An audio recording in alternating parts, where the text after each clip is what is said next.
México, son las 12. Bienvenidos a esta segunda sesión del Conservatorio del IPGH, la seguridad alimentaria ante la crisis sanitaria del COVID-19. Les damos la bienvenida en nombre del IPGH a todos nuestros participantes y a su moderadora.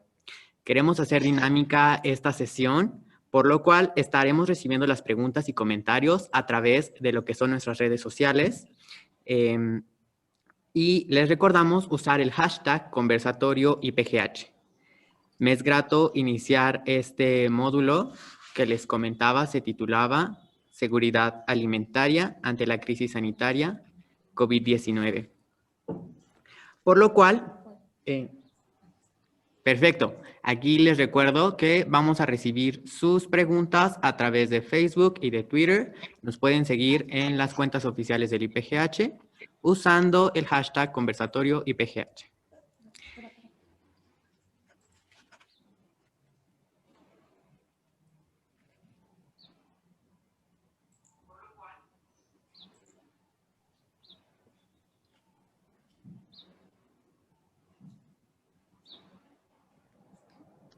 Les recordamos que a lo largo de toda la sesión vamos a estar recibiendo las preguntas y estas se van a responder al final de las presentaciones, es decir, de todas las presentaciones, para poder dar espacio a una conversación entre los propios panelistas. Me permito presentar a Adelina Olga Restrepo Betancor, nuestra moderadora de este panel. Ella es nutricionista, dietista, egresada de la Universidad Nacional de Colombia. Actualmente está cursando la maestría en Seguridad Alimentaria y Nutricional en la misma universidad. Es integrante del semillero Cultura Alimentaria del Observatorio de Soberanía y Seguridad Alimentaria y Nutricional en dicha universidad. Ha cumplido el rol de moderadora en 2 conversatorios dentro del mismo semillero, titulados Cultura Alimentaria, Territorios y Políticas, y Hambre y Cultura Alimentaria, Experiencias, Enfoques y Contextos. Sin más, le cedo la palabra a la licenciada Adelina Restrepo.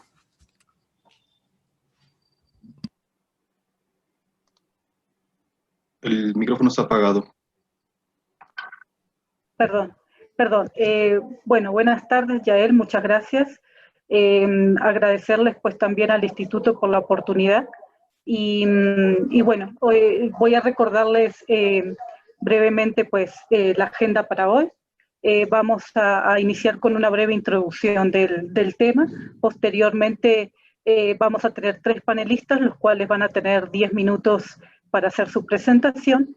Y vamos a terminar pues con una ronda de preguntas. Bueno, ¿por qué es importante este tema que nos convoca hoy, la seguridad alimentaria y nutricional en tiempos de COVID? Esta pandemia pues nos ha dejado muy claro, nos ha hecho relucir pues todas las problemáticas sociales, culturales, políticas, ¿no?, que están incidiendo pues en la seguridad alimentaria y nutricional. Datos recientes que a finales del 2019, ¿sí? Si quieres pasa la siguiente, por favor, Yael. Como ustedes pueden ver acá, el Programa Mundial de Alimentos ha realizado este mapa del hambre interactivo, ¿sí?, que uno puede monitorear y tener información sobre la inseguridad alimentaria en varios países. En este caso, pues vemos en África, ¿sí?, en países donde la información de pronto es más limitada, ¿sí?, y vemos cómo, digamos, hay una alta prevalencia de inseguridad alimentaria, ¿sí? Las cifras más importantes y más recientes, para finales del 2019, arrojaban que 135 millones de personas se encontraban en inseguridad alimentaria leve y aguda, ¿sí? Y 55 países, o sea, estas 135 personas pertenecían a 55 países de los que ustedes pueden observar acá en el mapa. En América Latina no es que estemos muy bien, porque las proyecciones se han hecho en países, bueno, donde el hambre está presente, ¿sí? Por ejemplo, Bolivia, Haití, Cuba, Colombia, ¿sí?, donde se proyecta que 14 millones de personas, pues en lo que nos espera este año, alcanzarían pues niveles grandes de pobreza y de hambre, ¿sí? Digamos, antes de los primeros casos de COVID, ya había 188 millones de personas en Latinoamérica y el Caribe en inseguridad alimentaria. ¿Eso qué nos quiere decir? Que no podemos pues abordar la seguridad alimentaria solamente desde medidas solamente desde el consumo insuficiente de alimentos, ¿no? Esta pandemia pues nos ha mostrado que tenemos que es de vital importancia abordar la seguridad alimentaria desde otros aspectos sociales, culturales, como decía, que están influyendo pues en ese consumo, ¿sí? Como ustedes pueden ver, tanto a nivel rural como a nivel urbano, ¿sí?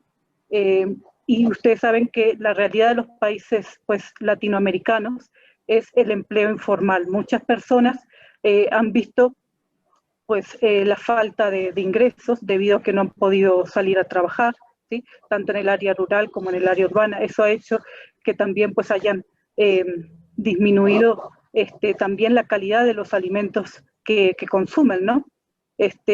Y también pues se han potenciado mucho los problemas nutricionales.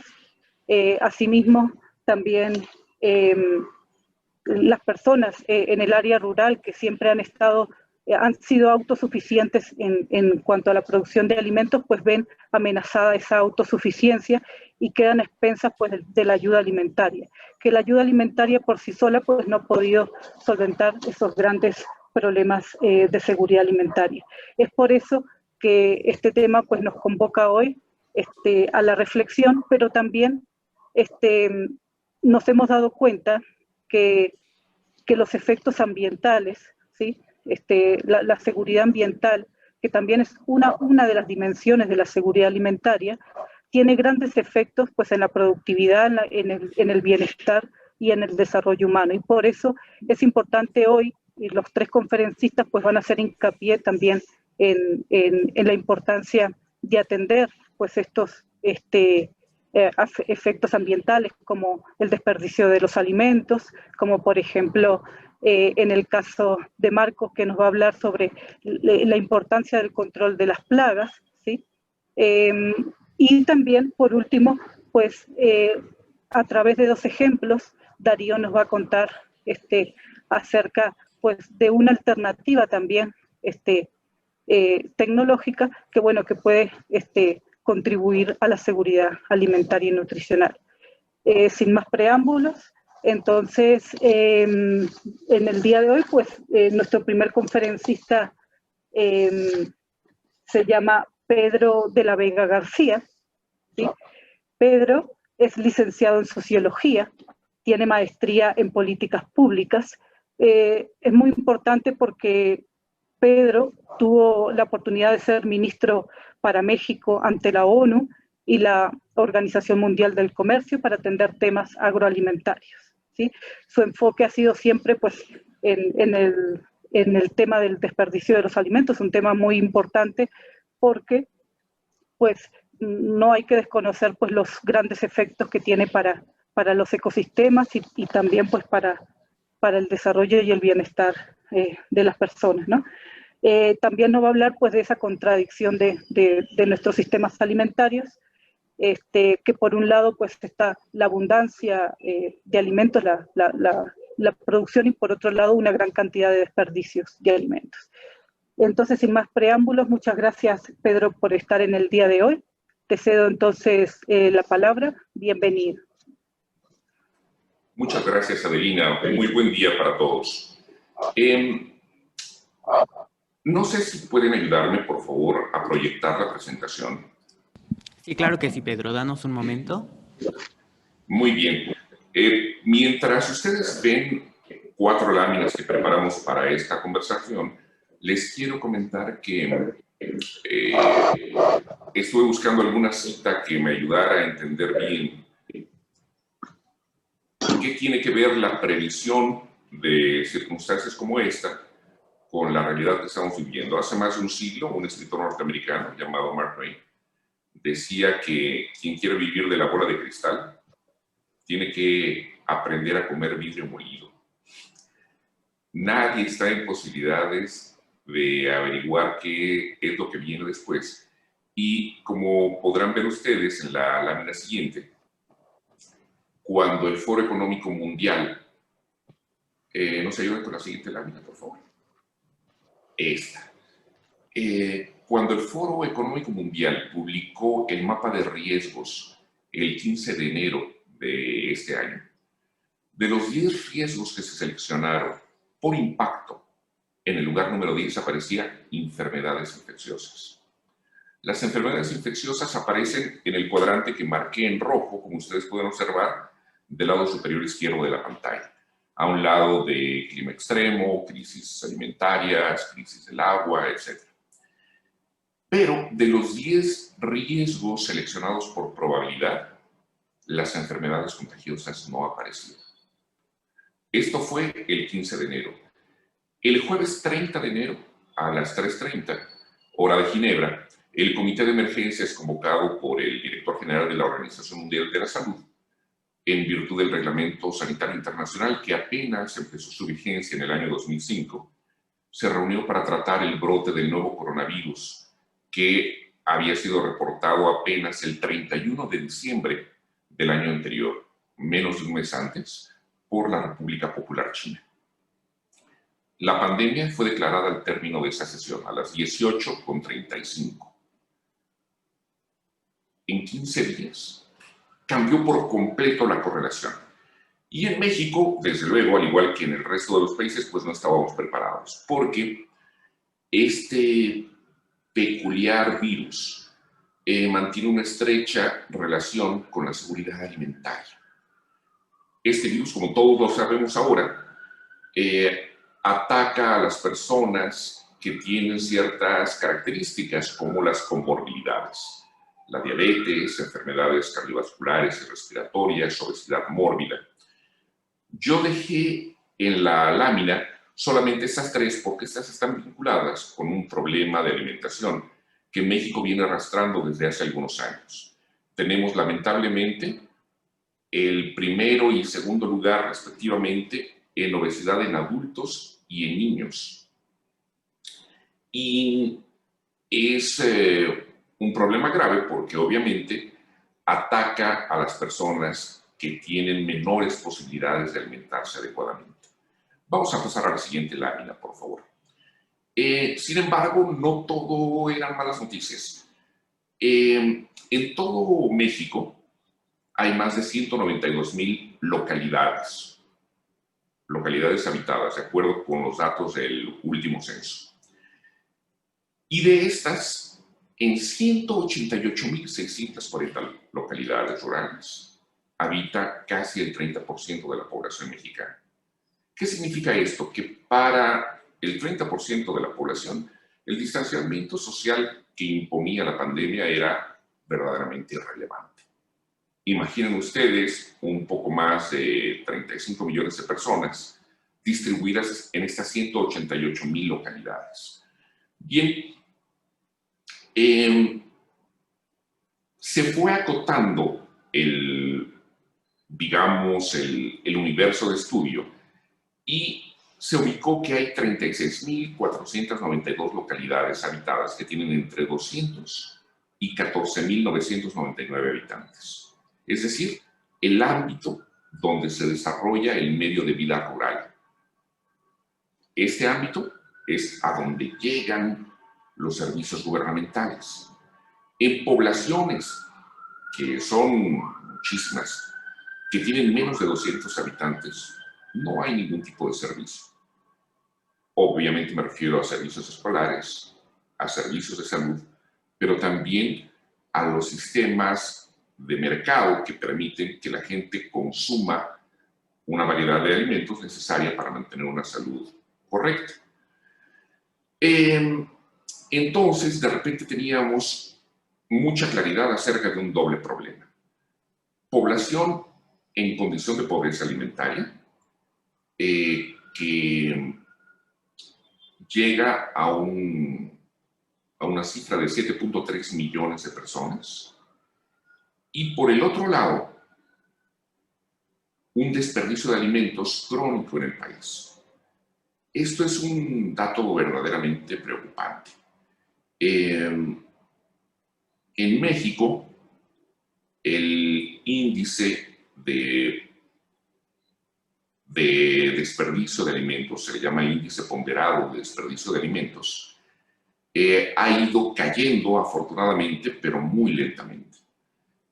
Según el Instituto Internacional del Frío, en los países en vías de desarrollo, las mermas alcanzan el 50%, sobre todo en productos tropicales. Pero en los países desarrollados también hay desperdicios y llegan al 10%.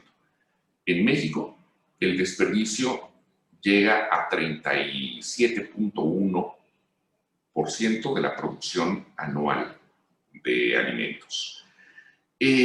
A esto le vamos a añadir un problema, que son las trampas territoriales de pobreza. En México, 37.2% de la población vive en localidades por debajo de los 1,000 metros sobre el nivel medio del mar, pero el 31.6% viven por encima de los 2,000 metros sobre el nivel medio del mar. ¿Qué significa esto? Bueno, estudios que han hecho hincapié en la distribución territorial de las localidades habitadas indican que mientras más alta se encuentra una localidad, la actividad económica se vuelve más compleja. ¿Por qué? En primer lugar, porque en el caso mexicano concreto, aunque los estudios también abarcan ya a Chile y a Perú, muestran que hay aproximadamente un desperdicio de la frontera agrícola, puesto que los suelos, mientras más alto, se erosionan más fácilmente, son pedregosos, tienen declives que los hacen poco aptos para la agricultura. Por otra parte, en la actividad industrial, por la falta de oxígeno, no logran a completarse los ciclos de combustión interna ni de motores de vehículos ni de motores industriales y por consiguiente se genera mayor contaminación. Y las distancias se vuelven bastante más complejas porque aunque en línea recta haya poca distancia entre dos localidades, cuando se requiere transitar por ellas, toma horas recorrer unos pocos kilómetros. Vamos a pasar a la siguiente lámina, por favor. Este es el índice general de desperdicio de alimentos.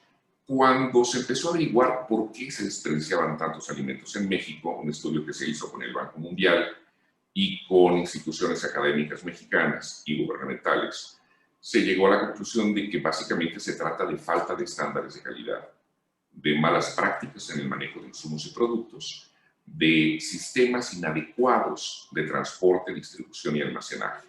Y ahí me detengo un poco, porque como ustedes lo saben muy bien, cuando se fractura la cadena de frío en el traslado de los alimentos, estos llegan deteriorados y los que son consumidos no conservan las mismas cualidades nutrimentales que los alimentos que son tratados adecuadamente en términos de embalaje, en términos de infraestructura adecuada. Entonces, el dato más curioso es que este 37.1% de los alimentos que se desperdician cada año, tenemos una lista muy concreta, no nada más de los productos que se desperdician, sino también en qué áreas de estadísticas básicas están ubicados.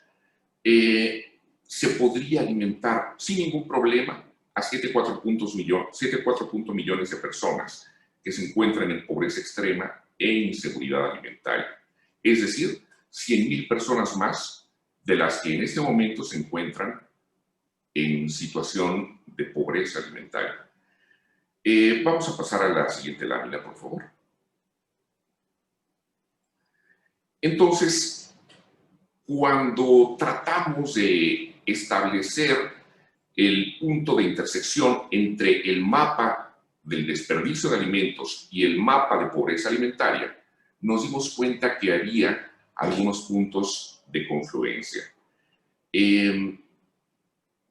Tener esta información no es sencillo. La información es cara. La información en términos generales envejece muy rápido. Y por eso es muy importante tener claridad sobre la pertinencia de los datos que se encuentran disponibles, la cobertura temporal de la información, la cobertura temática, la cobertura territorial. y cuando es necesario empezar a validar nuevas fuentes de información, aunque no estén debidamente estructuradas, y empezar a cruzar variables para meterlas en el juego del sistema de problemas complejos. Hay otro punto importante.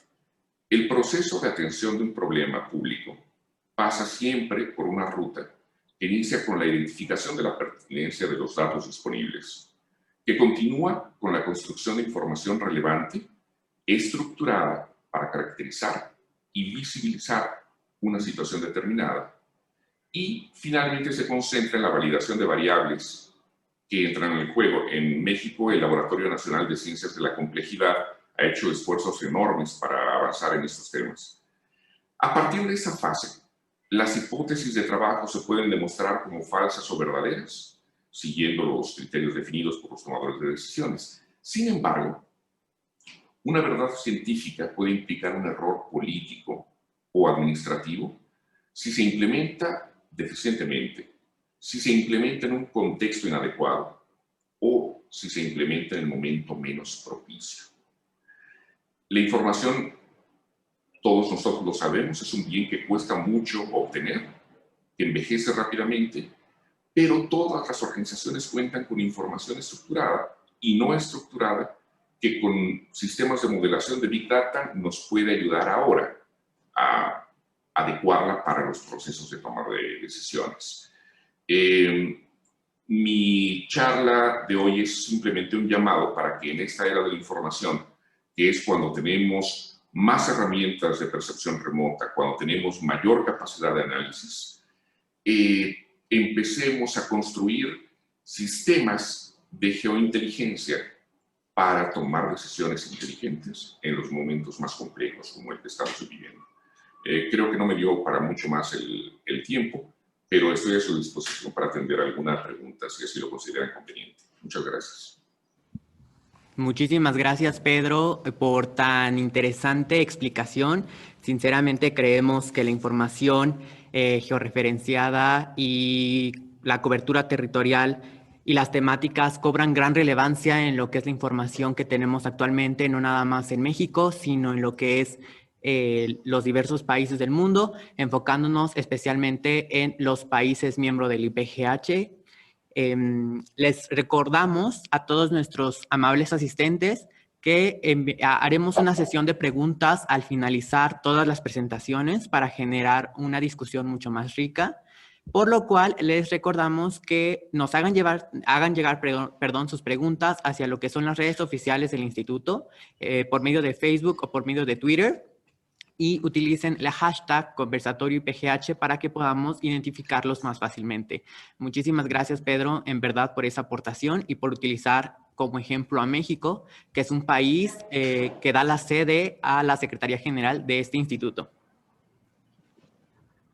Bueno, muchas gracias, Pedro, por esa brillante exposición de un tema también muy importante, como ya lo dijimos, el desperdicio de alimentos y esta alternativa pues de la información y la importancia de la información que tú nos comentabas y del uso pues, de la tecnología para estos efectos. Ahora vamos a continuar con Marcos Antonio Pérez Hernández. Él nos va a traer en su presentación un análisis y monitoreo geoespacial de plagas en cultivos en tiempos de COVID, ¿sí? Conectando pues con este énfasis ambiental, de estos temas ambientales, Marcos nos va a comentar la importancia pues de monitorear los brotes de plagas que en este contexto de la pandemia, pues teniendo en cuenta a veces que en las zonas pues rurales no hay suficiente pues técnicos o trabajadores, ¿sí? Pueden haber rebrotes de plagas y eso pues puede perjudicar pues la producción. Entonces vamos a escuchar qué nos tiene para decir hoy Marcos. Marcos, bienvenido, muchas gracias por estar aquí. Cuando quieras puedes empezar. Gracias, Adelina. Buenos días. Bueno, voy a compartir pantalla para la presentación, o no sé si tengan ustedes la presentación, la mandé a proyectos hace unos minutos. Si no la puedo compartir desde aquí. Sí, sí, Marco, vamos a compartirla, danos un momento. Ok. Estamos en esto. Muchísimas gracias. Ah, bueno, sí, gracias. Bueno, entonces, para comenzar y retomando lo que comentaba el maestro Pedro de la Vega, la información geoespacial es crucial para entender tanto la dinámica de lo que es la seguridad alimentaria y también para entender cuáles son los riesgos que trae las plagas en este sentido a la seguridad alimentaria, y obviamente en tiempos del COVID tiene mucho más impacto si lo vemos desde un punto de vista en el que estamos actualmente pues luchando contra la pandemia, contra la contingencia sanitaria, pero no hay que olvidar que también hay otro tipo de contingencias, en este caso fitosanitarias, que hay que tomar en cuenta. Entonces, en esta plática trataré de ser muy breve, muy claro, y me gustaría resaltar que todos se queden con la idea de la importancia que tiene el análisis geoespacial, la información geográfica, para entender, ya lo vimos incluso con las cuestiones de la pandemia, cómo impacta la información, ver la información georreferenciada de cómo está sucediendo los casos. Bueno, también lo mismo quiero dejarles para el análisis de las plagas y de las condiciones fitosanitarias en general en los cultivos. Bueno, si me ayudas por favor con la siguiente. Bien, para empezar, esto es parte de lo que vemos aquí en México. El SENASICA, que es el Servicio Nacional de Sanidad, Inocuidad y Calidad Agroalimentaria, es el órgano administrativo desconcentrado que se tiene como objetivo regular, administrar y fomentar las actividades sanitarias de inocuidad en todo lo que es la calidad agroalimentaria, con el propósito muy importante de reducir los riesgos en materia agrícola, pecuaria, acuícola y pesquera. Y este objetivo está enfocado a que los productores tengan el beneficio de poder comercializar sus productos, obviamente también para los consumidores y para la industria. Algo también muy importante que mencionaba junto con este objetivo es que lo que se busca es tener un comercio nacional e internacional de los bienes de origen vegetal y animal muy activo. Y en este sentido, las plagas y las enfermedades, para el caso de salud animal, tienen gran impacto en el comercio, tanto interno como en lo que es la importación y la exportación de productos a otros países, ya que si no hay un control adecuado de plagas y enfermedades, se cierran los mercados a los países y a los productores. La siguiente, por favor.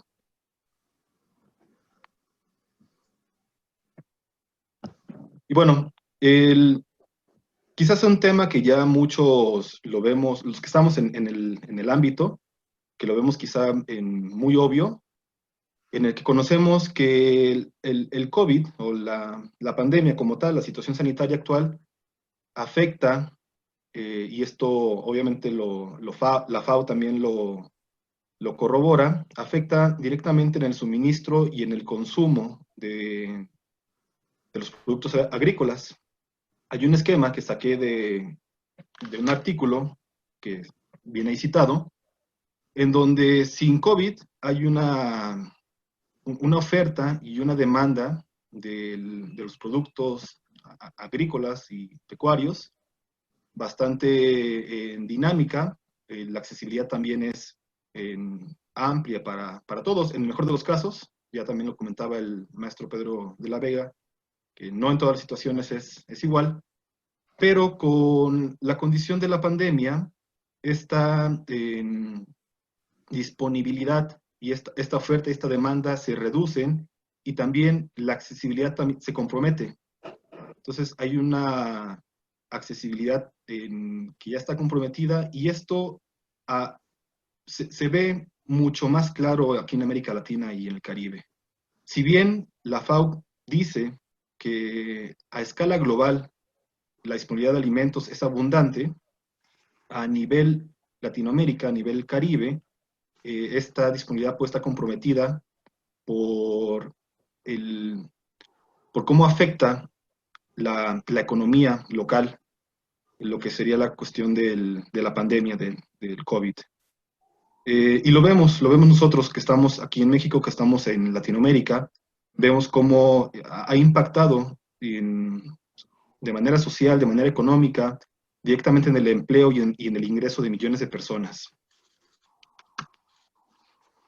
Y bueno, es importante, por eso lo resalto en negritas, el impacto es principalmente en la demanda y es más local. Ahora, la siguiente, por favor. Este impacto en la demanda y en lo local, cuando se mezcla o cuando se combina con también el impacto de las plagas, ya estamos hablando de todavía una accesibilidad a los recursos, una accesibilidad a los bienes agrícolas, pecuarios, mucho más comprometida. Bueno, según la FAO, el impacto en las plagas, bueno, una vez que hay un brote de una plaga o de una enfermedad transfronteriza, se pueden ver 4 impactos o 4 efectos muy peculiares, muy particulares. El primero es el efecto en el suministro del mercado. Y eso es, aumentan los precios, hay menor volumen de suministro nacional, de suministro regional y local, hay menor producción y mayores costes de producción. Esto cuando una plaga ingresa a un país o a una región o impacta en un sistema productivo agropecuario. El otro efecto es la demanda del mercado. Esta demanda del mercado tiene principalmente una caída en los precios nacionales, hay una reducción en la exportación y se empiezan a prohibir las importaciones o los controles son más estrictos de parte de otros países importadores. ¿Por qué? Porque estos países buscan reducir que esa plaga entre a ellos. Entonces, esa prohibición en las importaciones también afecta directamente tanto en la demanda del producto como en la producción o en los productores que tenemos aquí en el país. Los otros efectos es el efecto financiero, hay un mayor coste financiero, eso es clarísimo en los impactos que tienen las plagas y enfermedades. Y otras externalidades, bueno, aquí ya entra una cuestión de complejidad, como bien lo comentaba el maestro Pedro de la Vega, donde además de comprometerse la seguridad alimentaria, bueno, incrementa o un escenario es que incremente la inseguridad alimentaria, pero también estas preocupaciones sanitarias afectan tanto en política, en economía, en cuestiones sociales, y más allá de eso hay también impactos en degradación ambiental. Entonces, una plaga no nada más es algo que afecte a nivel agropecuario, sino también a nivel ambiental. La siguiente, por favor. Y bueno, ¿cómo estamos actualmente en tiempos del COVID y ya aterrizando un poco con las plagas? Bueno, una que supongo que ya muchos han escuchado hablar es la plaga de la langosta del desierto. Es algo que está avanzando bastante en Medio Oriente y justo esta plaga toma más espacio, toma más territorio, quizá no porque se esté desatendiendo. Lo cierto es que cuando los recursos están más enfocados en atacar una condición sanitaria, como es lo del COVID, otros sectores se ven reducidos económicamente, en su financiamiento, y eso impacta también.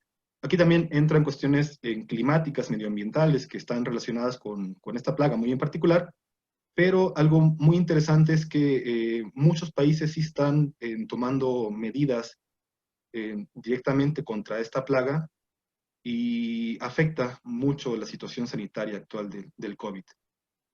Otro punto muy importante es algo que mencionaban en unas noticias en España, es que una vez que se regresa a la normalidad, como todos queremos, va a aumentar el, el flujo de personas que van a salir de un país, y esas personas que salen de un país, que viajan, pueden ingresar nuevas plagas una vez que llegan al país de origen. Entonces también es algo que se debe tomar en cuenta al momento de ver cómo impactan las plagas a nivel nacional. La siguiente, por favor. Bueno, es también parte de lo que estábamos platicando de la plaga de langosta del desierto. Sí es una plaga que está avanzando bastante en todo el Medio Oriente, y bueno, como parte de la importancia que les comentaba de la información geoespacial, estos análisis que hacen son pronósticos de hasta dónde podría llegar la plaga. Esto es de la langosta del desierto. La siguiente, por favor. Ahora, no nada más está la langosta del desierto, también está la langosta centroamericana, que es algo que está atacando, o bueno, está ganando terreno, por ejemplo, en Argentina. El Servicio de Inocuidad de Argentina, que se llama SENASA, también tiene un monitoreo constante de lo que es esta plaga, y también aquí en México nosotros tenemos un monitoreo constante de cómo esta plaga se está controlando en los territorios del país, en donde históricamente ya ha habido esta plaga, y bueno, ahorita con la contingencia se refuerzan más las actividades de control. Todo esto que están viendo en pantalla son en parte de sistemas que de manera dinámica y con datos que se van actualizando casi en tiempo real, se van dando cuenta de cómo está avanzando la plaga o cómo está controlando la plaga. La siguiente, por favor. Bueno, aquí ya entro un poco en la cuestión de cómo es importante monitorear los riesgos fitosanitarios. Hay muchos sistemas que tenemos aquí en México que son bastante eficientes y son que vale la pena comentarlos. Uno de ellos es el SIRVEF, el Sistema Integral de Referencia para la Vigilancia Epidemiológica Fitosanitaria, que en tiempo real se monitorean todas las plagas, se monitorean más bien las trampas en donde están cayendo esas plagas, y todos los técnicos en campo están subiendo desde sus aplicaciones móviles toda esta vigilancia de ciertas plagas. La siguiente, por favor. Y bueno, ya para finalizar, ¿cuál es la importancia del análisis geoespacial? El análisis geoespacial contribuye en las tres barreras que nosotros conocemos de la inspección, de la vigilancia y de los planes de contingencia para atacar a una plaga. En estas tres barreras, la información geoespacial contribuye a que podamos brindar elementos de geointeligencia para orientar y enfocar las acciones de vigilancia en campo. Es muy importante que nosotros brindemos este conocimiento territorial a los técnicos, porque más allá de tener conocimiento técnico de la plaga, deben saber a dónde ir y hacia dónde tendrían que enfocar en un futuro, en cierto escenario, las acciones de vigilancia. La siguiente, por favor. Y además son unos ejemplos. Este es un modelado 3D que se hace para entender cómo en las condiciones de viento, por ejemplo, podrían estar dispersando una plaga en una región de aquí de México. La siguiente, por favor. Y bueno, otro ejemplo que ya es un poco más enfocado a campo es el uso de los drones, de estos vehículos aéreos para extraer información de los cultivos, de la salud de los cultivos en zonas muy particulares donde alguna plaga puede estar impactando más severamente en los cultivos. Y creo que sería todo. Muchas gracias por su atención.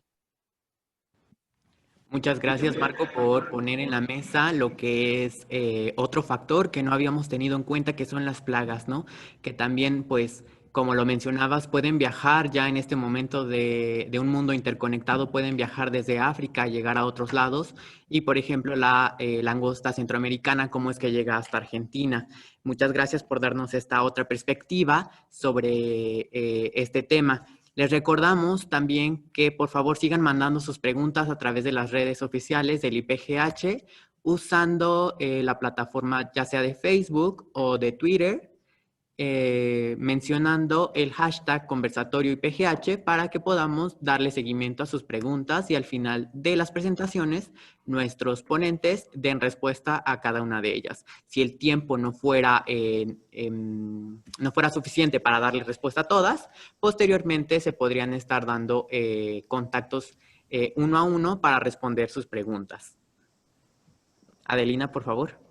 Bueno, muchísimas gracias, Marcos.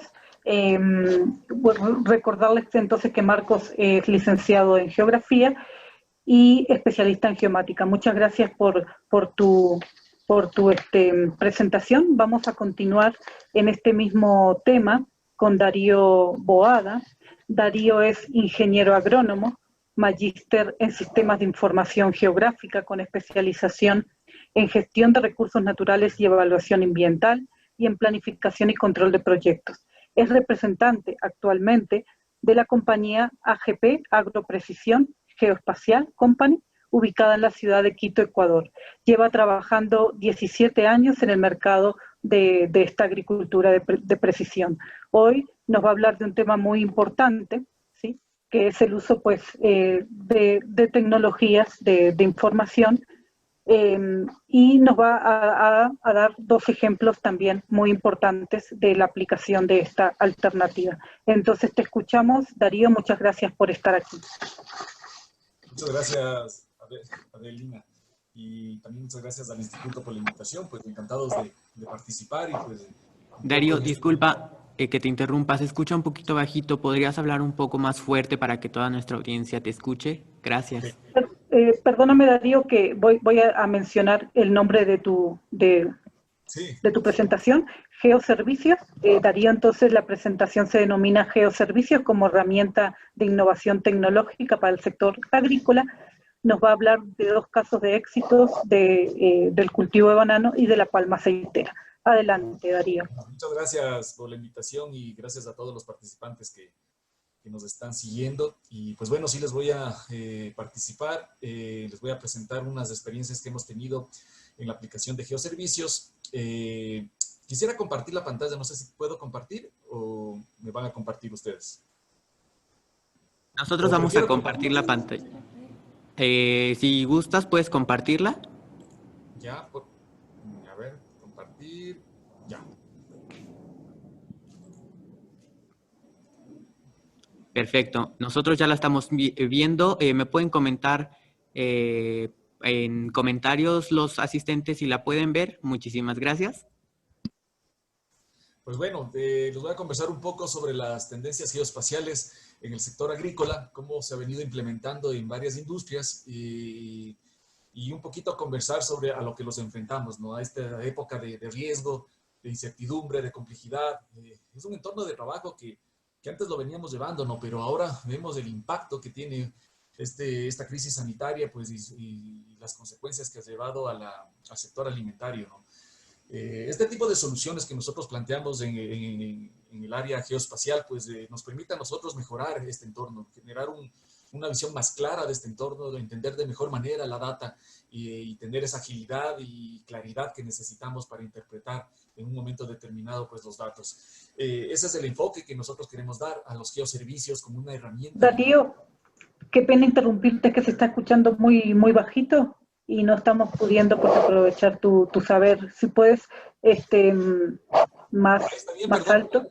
Tal vez es el micrófono. ¿Ahí está bien? ¿Me escuchan mejor ahí? Ahí sí, gracias. Ya, perfecto. Es lo que les comentaba, ¿no? Este tipo de herramientas nos permite a nosotros mejorar este entorno, tratar de acoplarnos a lo que hoy por hoy es la tendencia a nivel mundial, que es la digitalización de todo.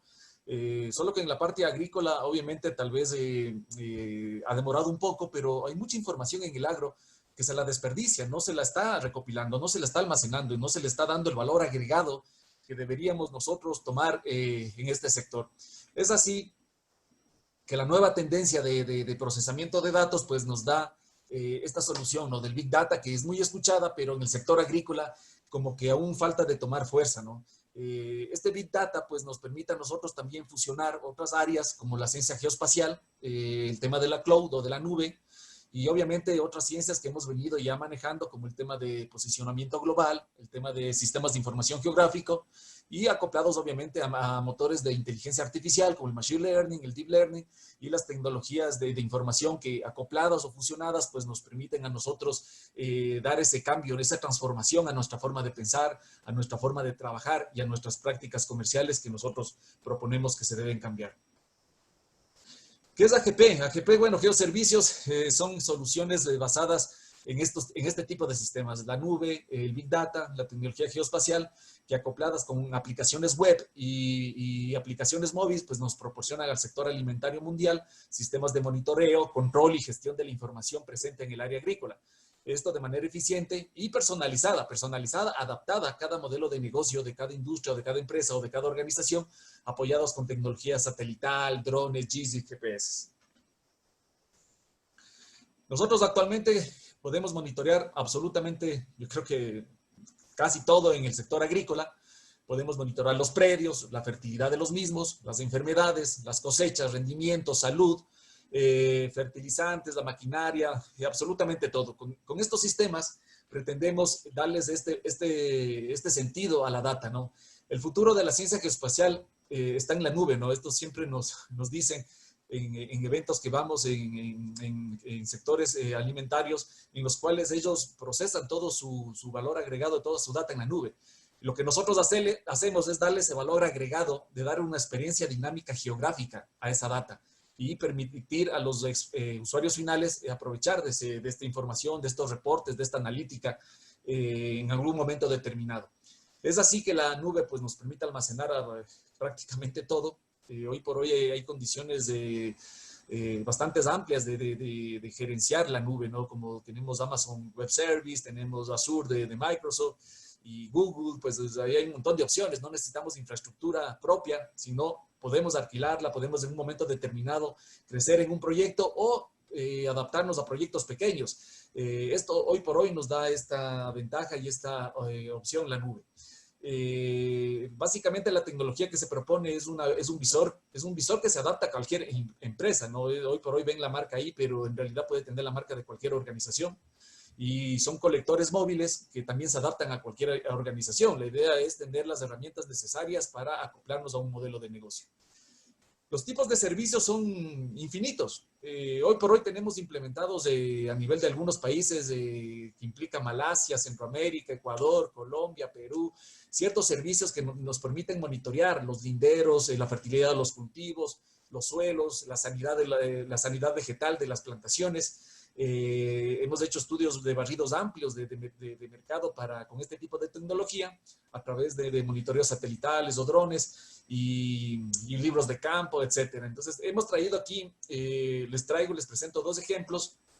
Están en video, les he querido comprimir en un pequeño video, ¿no? Que les voy a conversar de qué se trata. Esto es en Palma Aceitera, en el cual hemos generado un sistema de trazabilidad desde el agricultor hasta el aceite que llega a la mesa, a la mesa de sus casas.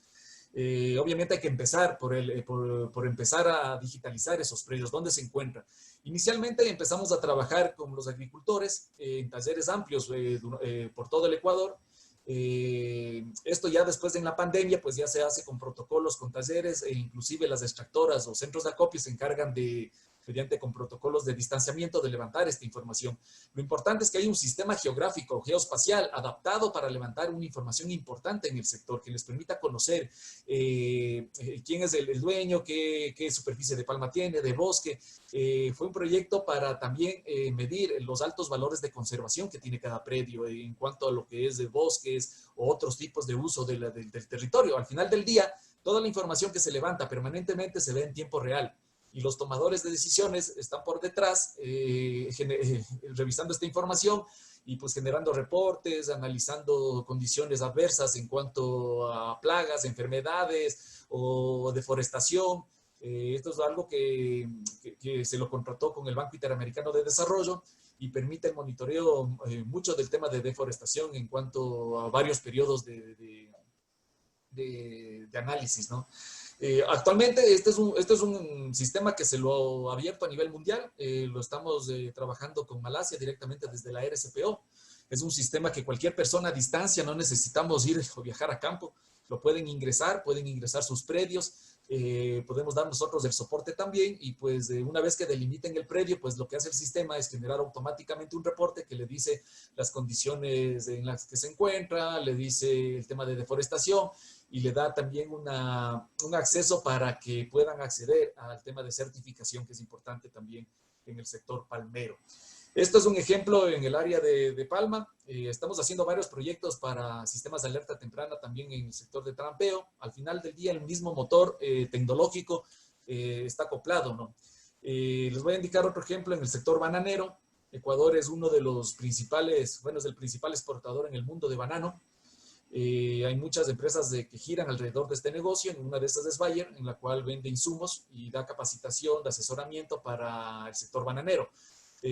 Muchos de sus productos están relacionados al tema de sanidad vegetal, en el cual nosotros hemos adaptado un modelo de negocio que les permite a ellos brindar un servicio tecnológico diferente y a distancia también hacia sus clientes. Este es un sistema que maneja mucho el tema de dron, por el tema de nubosidad en el país, en el cual que el satélite se nos complica, pero hemos llegado a procesar muy rápidamente imágenes de dron, alrededor de una vez que se genera el pedido en el colector o en el colector móvil, pues en 10 días pues, se procesa y se envía la información hacia los servidores o hacia la nube, y lo que comienza a hacer la plataforma es publicar la información. El cliente tiene dentro de su página web, tiene toda una plataforma adaptada a la medida de negocio.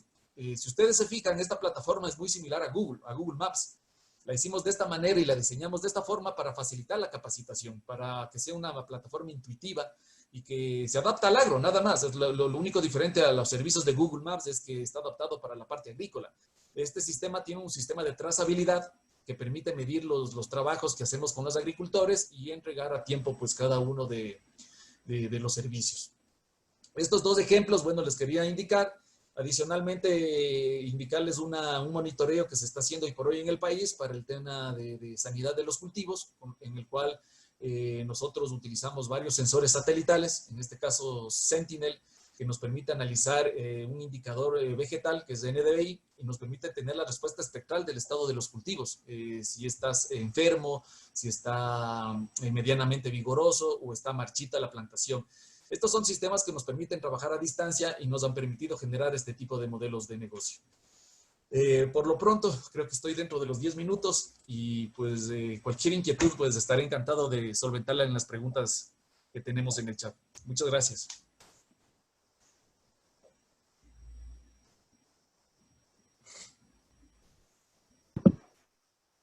Bueno, muchas gracias, Darío, por tu intervención. No sé si Yael, ¿tú quieres decir algo? Yael, estás con el micrófono apagado.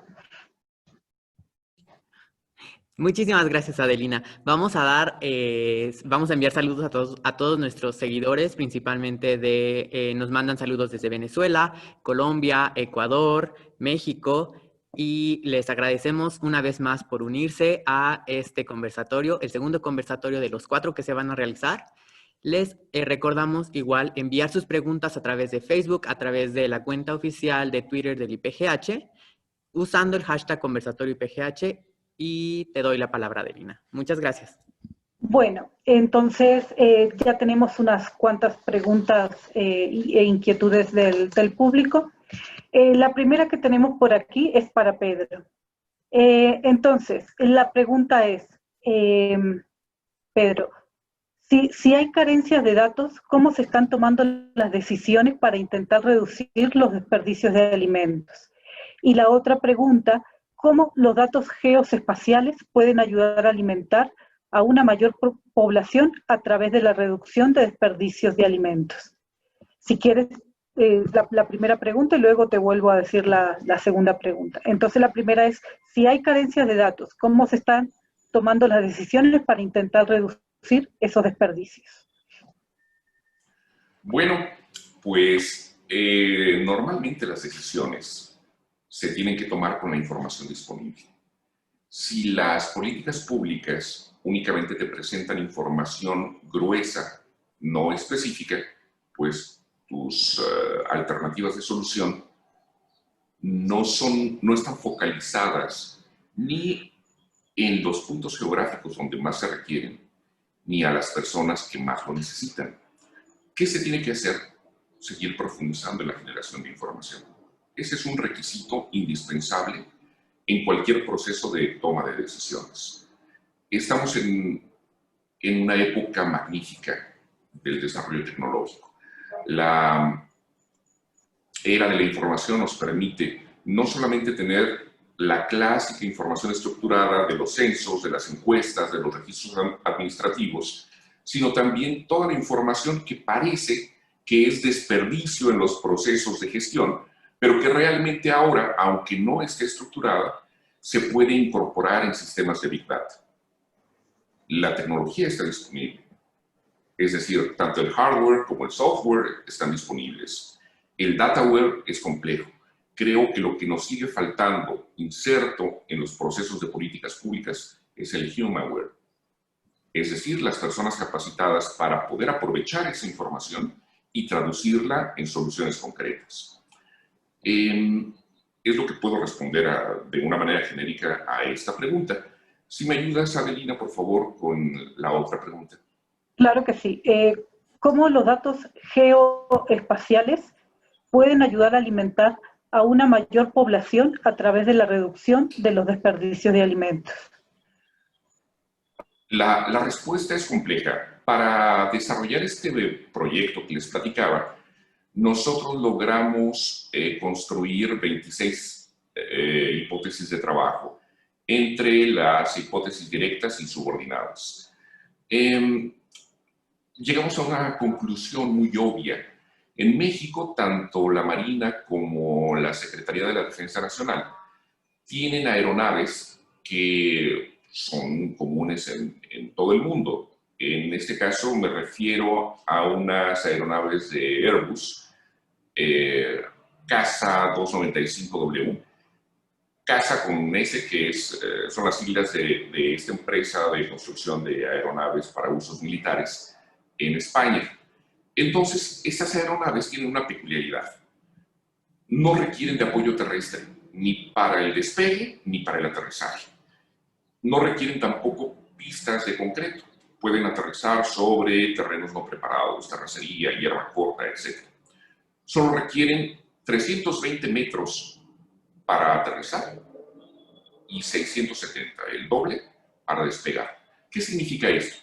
Significa que en terrenos agrestes, en zonas alejadas donde no llegan ni las carreteras, ni hay posibilidades de que se incorporen al mercado los procesos de transporte en condiciones adecuadas, se ha ofrecido al gobierno una lógica origen-destino muy clara. Allí donde hay sobrantes de alimentos, con ubicaciones muy precisas, poder aterrizar estas aeronaves, cargarlas con hasta 6 toneladas y trasladarlas directamente a aquellas otras localidades donde se necesitan. En fin, lo que queremos es establecer una nueva lógica de trabajo, una lógica origen-destino, para llevar de donde no se tiene a donde se necesitan estos alimentos que de otra forma ni entran al mercado y se desperdician. Es una de las iniciativas que hemos avanzado.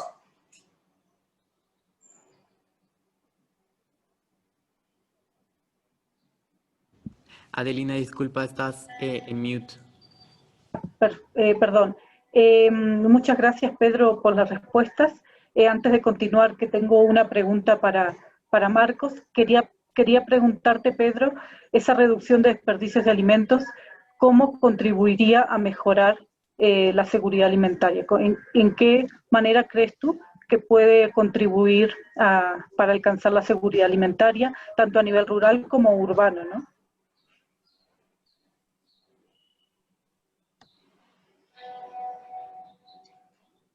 Mire,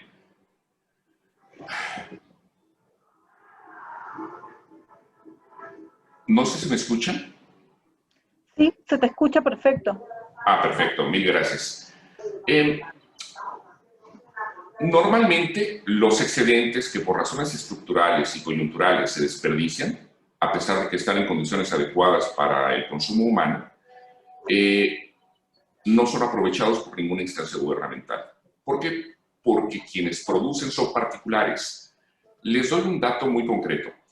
En México se identificaron que de las 5.4 millones de unidades económicas rurales que existen, 1.2 millones de estas unidades, que corresponden al estrato familiar de subsistencia sin vinculación al mercado, representan el 22.4%, es decir, prácticamente una de cada 4 unidades económicas rurales no forman parte del mercado.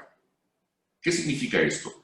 Que las personas que habitan y que llevan este esquema de vida solo realizan ventas esporádicas de excedentes no planeados o bien lo hacen para la subsistencia, dependiendo del tipo de cultivo del que se trata.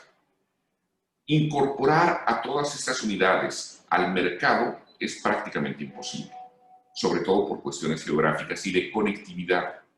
Si la conectividad la seguimos haciendo únicamente por carretera o por vía férrea, nos vamos a tardar otros 200 años y no vamos a resolver el problema.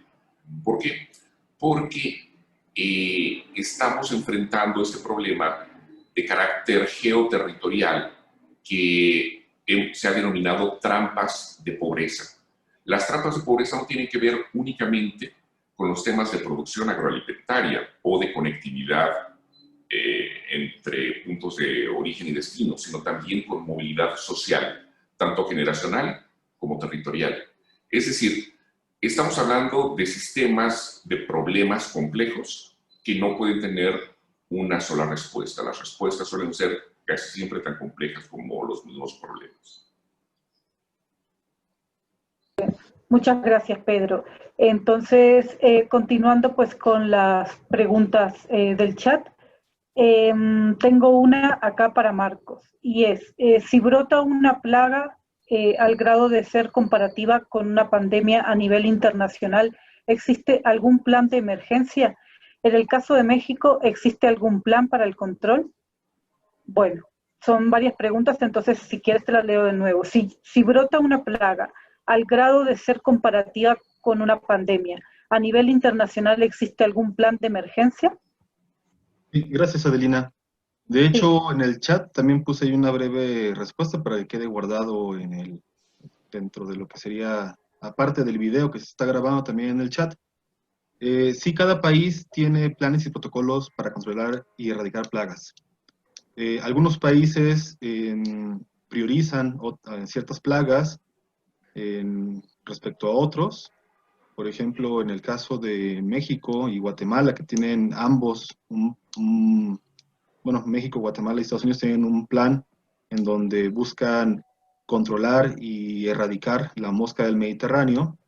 Así como ese, hay varios países que tienen planes y protocolos ya bien definidos para plagas que se encuentran particularmente presentes en el país por condiciones ambientales, o sea, ya son plagas que son endémicas en el país y se busca controlarlas, y otros planes y protocolos para controlar y evitar que ingresen nuevas plagas a los países.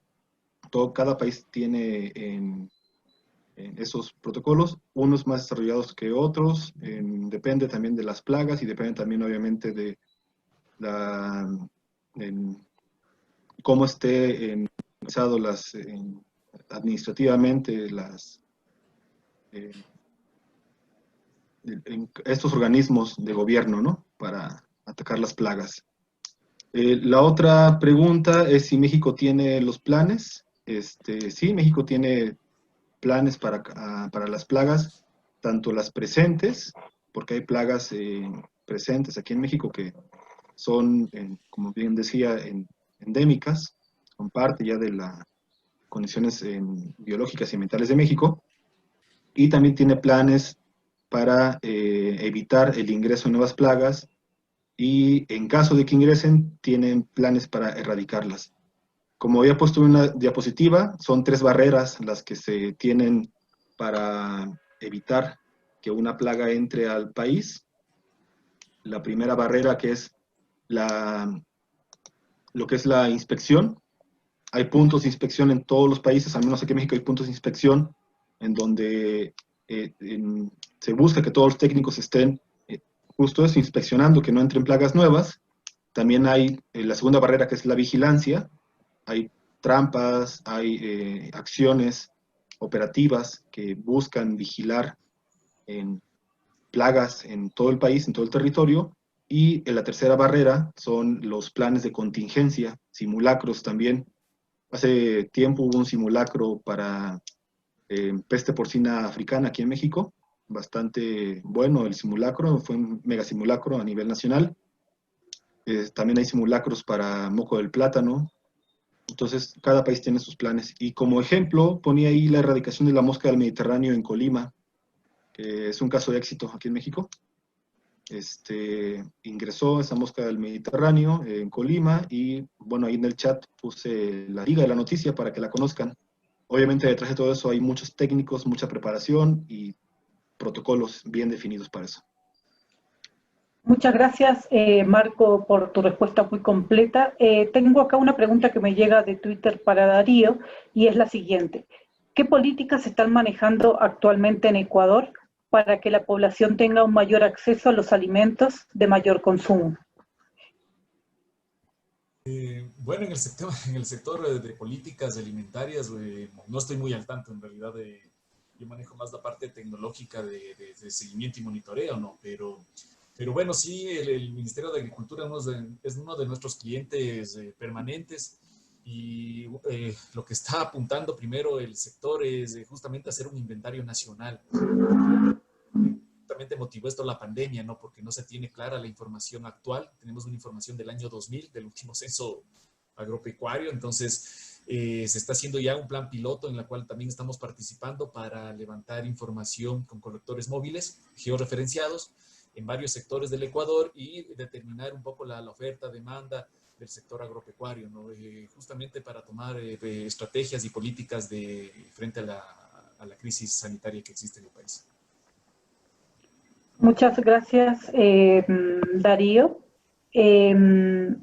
Por acá tengo, si la información es cara, la información estructurada y geoespacial generada por las instituciones es compartida para lograr la seguridad alimentaria. Otra vez, la digo, si la información es cara, la información estructurada y geoespacial generada por las instituciones es compartida. Es para mí, bueno, aquí en Ecuador es libre la información. El que quiera responder. En Ecuador fue una de las campañas más grandes de geoinformación, se le hizo aquí en Ecuador a 1.25.000 de todo el territorio ecuatoriano, ¿no? Para levantar justamente la capacidad de uso de las tierras para un determinado proyecto. La información es libre y por política pública toda la información generada con recursos del Estado debe ser liberada en poco tiempo. Bueno, había una para ti acá. Sí, para Darío. El banano tiene un alto consumo de agua. ¿Cómo puede ayudar este sistema en ese sentido? Te pregunta Teresa López. Sí. El sistema lo que permite es medir el estado de salud de las plantaciones. Con el estado de salud, tú puedes mejorar el manejo de la plantación.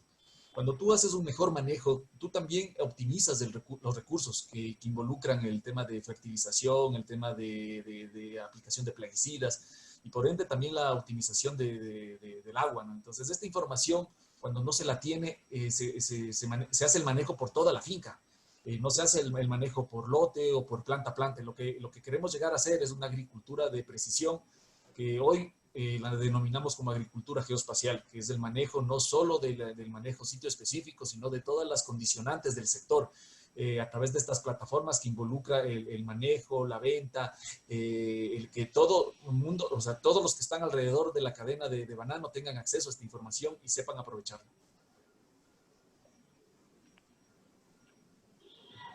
Bueno, tengo otra que la puede responder cualquiera de los panelistas, ya para terminar el espacio. Entonces dice, el polvo de Sahara podría ser analizado para ver los daños que provoca a los cultivos y a las personas, composición de este. ¿Alguien que quiera responder de los tres? Bueno, tomo la palabra, Adrina.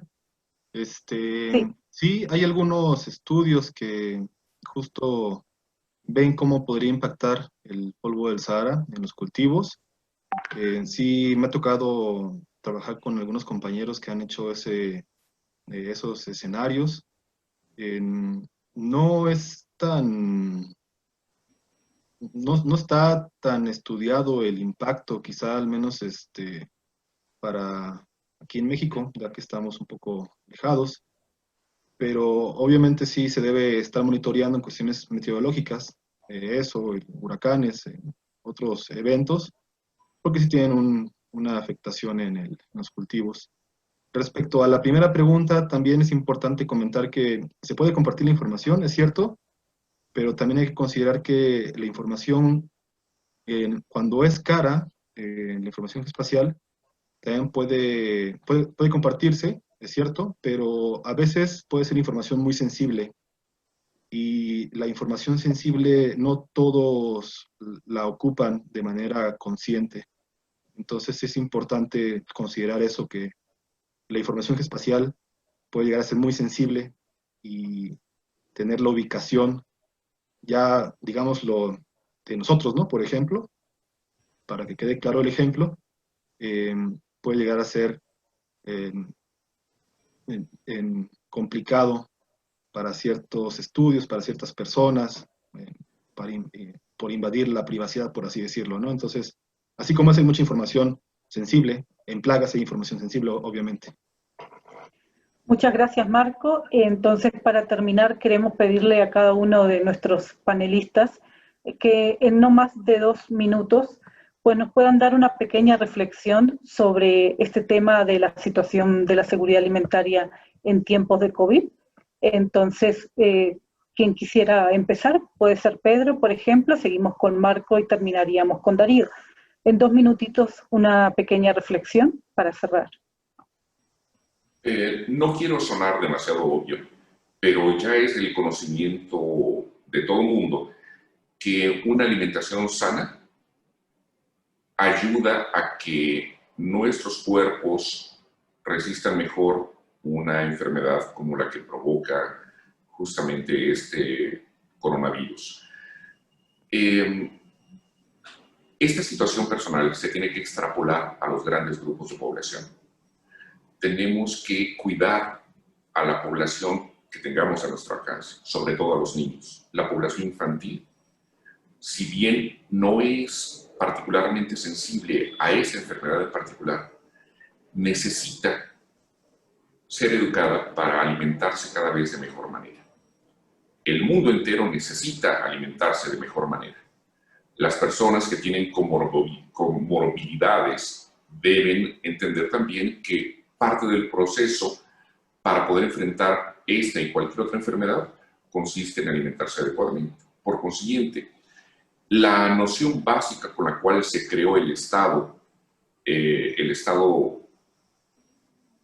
desde el modelo de producción original, tiene que ver con el hecho de proveer alimentación y seguridad suficiente para todos los integrantes de ese Estado.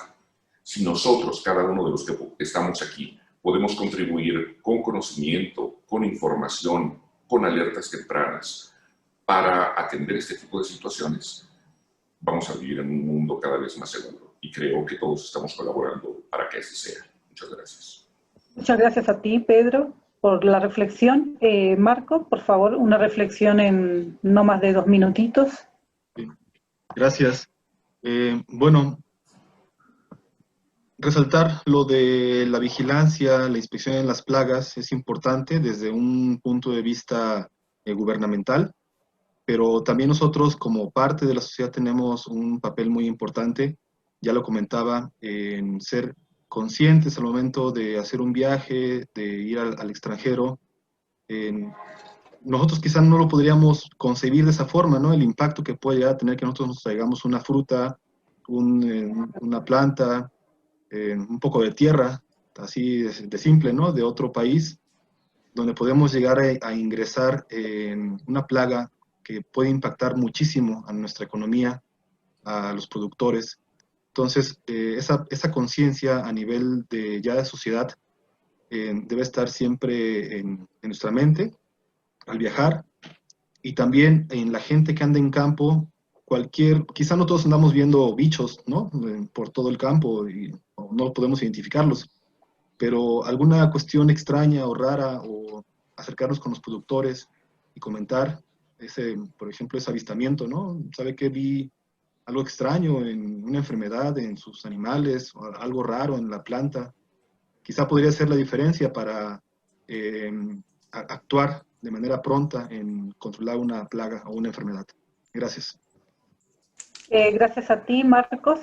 Entonces continuamos con Darío. Ok, pues bueno, me gustaría pues invitarlos a que investiguen un poco más sobre el tema de tecnología geoespacial, Big Data, el tema de la nube. Son tecnologías de tendencia, ¿no?, en el mundo, más aún en el sector agropecuario, que creo que es el futuro en cuanto a la toma de decisión en el sector alimentario. Ya hemos visto cómo esta crisis puede afectar a la toma de decisiones, y yo creo que va a tener un impulso grande el sector agropecuario con este tipo de tecnologías que hoy por hoy vemos que funciona y varias organizaciones ya la están implementando. Muchas gracias. Bueno, entonces, para terminar, darle las gracias a nuestros 3 panelistas de lujo que tuvimos en el día de hoy, agradecerle también a los asistentes, y bueno, nos llevamos entonces un poco de la urgencia de atender pues todos estos factores que están pues condicionando la seguridad alimentaria, tanto a nivel rural como urbano, ¿sí? Teniendo en cuenta pues las grandes cifras de pobreza que tenemos y que se puede agudizar en este contexto de la pandemia, y que no estamos poniendo atención pues a los efectos a corto y a largo plazo que eso puede tener. Entonces, también pues hacer un llamado de que no solo con la asistencia pues alimentaria podemos sobrellevar pues todos estos problemas alimentarios y nutricionales que tenemos, sino que tenemos que atender pues todos estos factores estructurales, sociales. Como ya lo dijo Pedro, es muy complejo todos los temas alimentarios, y entonces necesitan también un abordaje más complejo, integral en ese sentido. Muchísimas gracias a todos, y te doy la palabra a Yael. Muchas gracias, Adelina. Para terminar, mandamos saludos a Teresa de República Dominicana. Esperamos que su respuesta haya sido satisfactoria a su pregunta. Y antes de que se vayan todos nuestros asistentes y nuestros panelistas, les pediría que se puedan mantener para tomar una foto, una screenshot en estos medios para la participación del segundo panel. Y posteriormente les comento a nuestros panelistas y a la moderadora que a la brevedad se les hará llegar un pequeño reconocimiento de parte del IPGH.